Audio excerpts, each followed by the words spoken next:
For 4 years, from 2017 to 2020, I worked in childcare. One of my favourite parts of the job was listening to the funny and sometimes outrageous things the kids would say to each other. One of the best was 2 kids watching a wedding taking place at the church across the road. One of them said to the other, "You have to be a boy and a girl to get married."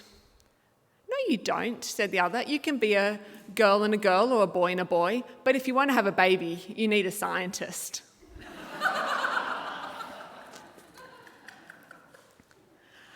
Another child gave me the quote around which I based this sermon. The simple yet profound words, "You've got to find your own rainbow." I'll explain how that fits into the sermon soon, but first, let's take a look at how we've often learned to look at this story. So this story most of us learnt as children, either at Sunday school or elsewhere, and it seemed to be a simple one. The earth was destroyed by a flood, only Noah and his ark survived, and then God made a promise that never again would the world be destroyed, and the rainbow was the sign of this. But of course, when you come back and look at the text with fresh eyes, you realise there were a few more complex points. Firstly, the covenant is not just with humans, as in verses 9 and 10, where God says, "I am establishing my covenant with you and your descendants after you, and with every living creature that is with you, the birds, the domestic animals, every animal of the earth with you, as many as came out of the ark." And particularly important for this sermon is that the covenantal rainbow is God's reminder of their promise. It isn't so much for us to remember, as in verse 14 where God says, "When I bring clouds over the earth and the bow is seen in the clouds, I will remember my covenant that is between me and you and every living creature of all flesh, and the waters shall never again become a flood to destroy all flesh. When the bow is in the clouds, I will see it and remember the everlasting covenant between God and every living creature of flesh that is on the earth." So it is for us, but ultimately it is God's reminder for themselves. So what do we do with that? Well, I think we find our own rainbow. So what does this actually mean? It means, to me, finding something in our lives that reminds us, ideally daily, of God's goodness. So the whole world as a whole seems to be going further towards pre-flood territory, but this story says God won't let that happen. What keeps us going in such times is each other, and small chinks in the dark curtain of evil that show the light of God. My favourite singer, Leonard Cohen, wrote the oft-quoted line, "There is a crack in everything, that's how the light gets in." This idea of light coming in connects beautifully to the notion of the rainbow. Think of a chink of light passing through a glass prism. Light coming in forms the rainbow because each bit of light is bent or refracts in different wavelengths, depending on where it hits the prism. In the same way, God's goodness shines through and is refracted depending on what is needed on earth. So what about the covenant itself? What is the covenant broken down to its fundamentals? Well, I believe deep down it's a reminder of God's goodness. Not ours, not anyone else's, but God's. At first, looking at what God's just done, which is the destruction of the flood, it doesn't look like God's being all that good. It kind of seems at first glance that in this covenant God is going, "Oops, sorry about that, won't happen again."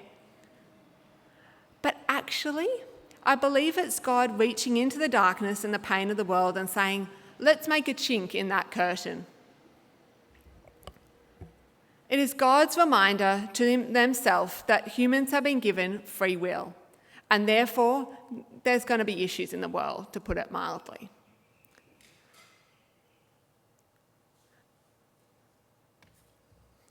God, as my high school chaplain used to say, is not a puppet master.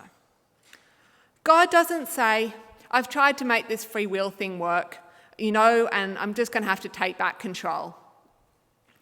Instead, God says, I won't give up on you all.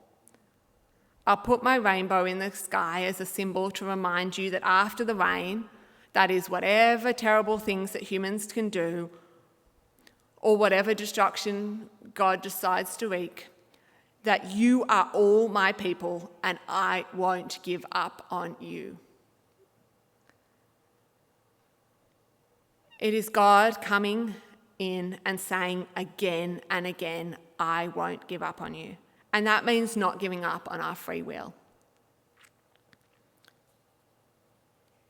Returning to high school, I learnt about the Hebrew Bible's notion of the remnant there.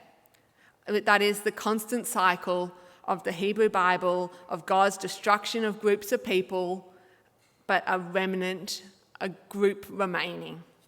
God, even in the bleakest of moments, always holds back from total destruction. In mindfulness meditation, often a bell is used as a reminder to bring your mind back to the present. I believe we need to do something similar with this part of the Bible and this covenant. We need to bring it into our everyday lives, into our present. So we look back at God. We look into the rainbow and we see God's goodness shining back at us.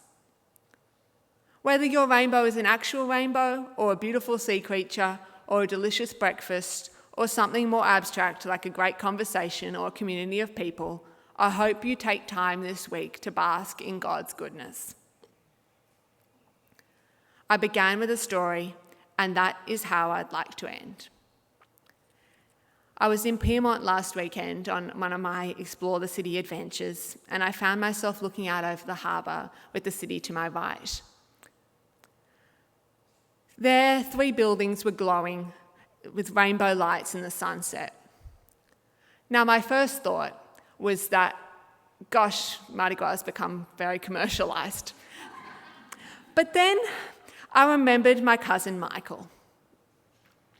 Michael died before I was born. He was one of the first to die of HIV/AIDS in Sydney. Michael had been so ostracised for his sexuality, and I thought, if he could see this, what a difference that would make.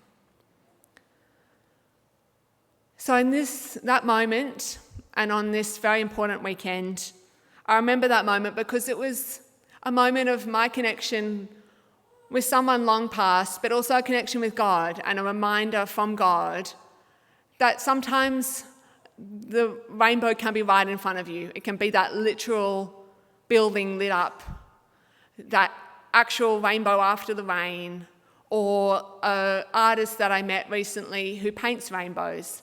Oh, we've got a beautiful rainbow blanket. Yay. Oh, it's beautiful. And she told me that she paints rainbows to give people hope. So my hope is that you find your own rainbow. Look for them and you will find them. At a time when the world seems so broken, there are chinks in the curtain. Look for them and hold them dear, because that is what will get us through.